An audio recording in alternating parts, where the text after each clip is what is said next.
இன்னைக்கு நடந்த நடிகர் சங்கம் எலெக்ஷன்ஸ்ல ஜெயிச்சது பாண்டவர் அணி. ஆனா இதெல்லாம் நடக்கிறதுக்கு முன்னாடி இதுக்கு ஒரு பின்னணி இருக்கு.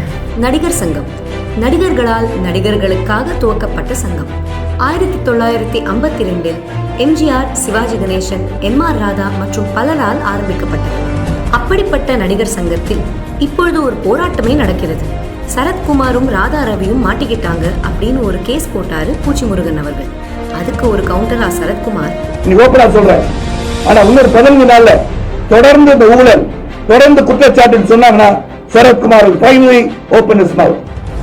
A lot of people will get hurt. உண்மையை மட்டும் தான் சொல்லுவேன். அன்னைக்கு அந்த உண்மை பல பேருக்கு வலிக்கும்.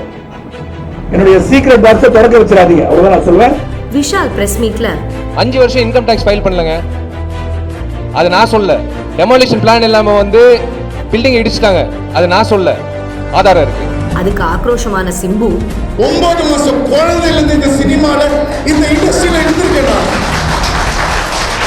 இன்னைக்கு வந்த யாரோ, நான் யாரும் தப்பா பேசுறேன், இன்னைக்கு வந்த யாரோ என் குடும்பத்தை பிரிச்சாங்க, சும்மா இந்த செலிபிரேஷன் பார்த்துட்டு இருப்பான்னு மட்டும் தயவு செஞ்சு கனவு நினைச்சுவாங்க.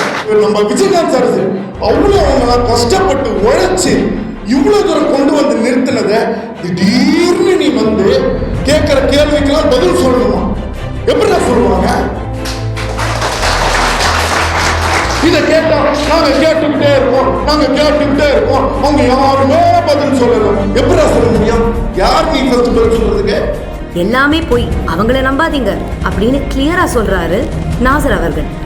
எங்கள் மீது கரை வீச ஒரு மைத்துளி இல்லை, அவர்கள் பொய் சொல்லுவார்கள். இப்படி அறிக்கைகளும் இன்டர்வியூஸும் குற்றச்சாட்டுகளும் குவிகிறது. தமிழ் சினிமால நிறைய டிராமா இருக்கும், ஆனா அதை விட நிறைய டிராமா இந்த நடிகர் சங்கம் எலெக்ஷன்ஸ்ல தான் இருக்கு.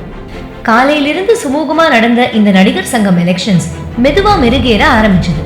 சினிமால மட்டுமே பார்த்த ஆக்ஷன் அடிதடி எல்லாம் இப்ப நிஜமாவே நடக்குது. விஷால் தாக்கப்பட்டாரு, சரத்குமார தப்பா பேசினாங்க, சில பேரு கள்ள ஓட்டுன்றாங்க, சில பேர் நாடக நடிகர்களுக்கெல்லாம் மரியாதையே இல்லை. உள்ள வந்து எலெக்ஷனுங்கிறது வந்து it's for the everybody of the member நடக்கணும். ஆனால் அங்கே உள்ள வந்து செலிபிரிட்டி எலெக்ஷன் தான் நடக்குது.